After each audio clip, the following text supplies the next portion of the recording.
આગામી 15 જુલાઈ સુધીમાં વરસાદ થવાની શક્યતાઓ છે। હવામાન નિષ્ણાત અંબાલાલ પટેલની આ આગાહી છે। રાજ્યના મોટા ભાગમાં વરાપ થવાની શક્યતાઓ છે।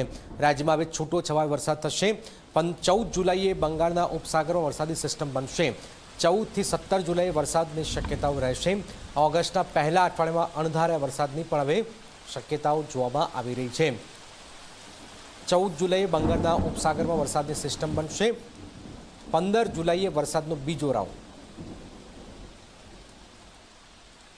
તારીખ 15 જુલાઈ સુધીમાં લગભગ રાજ્યના છૂટાછવાયા ભાગોમાં વરસાદની શક્યતા રહેશે। ક્યાંક વાદળવાળું, ક્યાંક અલ્પ વરસાદ, તો ક્યાંક હળવો વરસાદ, તો ક્યાંક 1 ઇંચ વરસાદ, તો કોઈક ભાગમાં 3 ઇંચ જેવો વરસાદ છૂટાછવાયા ભાગમાં વરસાદ થવાની શક્યતા રહેશે। દક્ષિણ ગુજરાતના ભાગોમાં છૂટાછવાયા ભાગોમાં વરસાદ થવાની શક્યતા રહેશે। મધ્યપ્રદેશના એડજોઇન્ટ ભાગોમાં છૂટાછવાયા ભાગોમાં વરસાદ થવાની શક્યતા રહેશે। સૌરાષ્ટ્રના કોઈ ભાગમાં વરસાદ થવાની શક્યતા છે, પરંતુ તારીખ 13 થી 16માં લગભગ પશ્ચિમ સૌરાષ્ટ્રના ભાગોમાં પણ વરસાદ થવાની શક્યતા રહે। અને તારીખ 14, 15, 13, 14માં એક બંગાળ ઉપસાગરમાં સિસ્ટમ બનશે, જેની અસર 17 થી 20માં ગુજરાતના ભાગોમાં થવાની શક્યતા છે।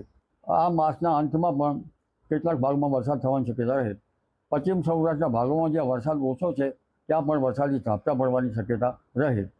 લગભગ ઓગસ્ટ માસમાં 1-2 ઓગસ્ટમાં અણધાર્યો વરસાદ થવાની શક્યતા રહે। પરંતુ હમણાં ખેડૂત ભાઈઓ વરસાદની રાહમાં છે, તો તારીખ 9, 10 અને 11 બાદ કેટલાક ભાગમાં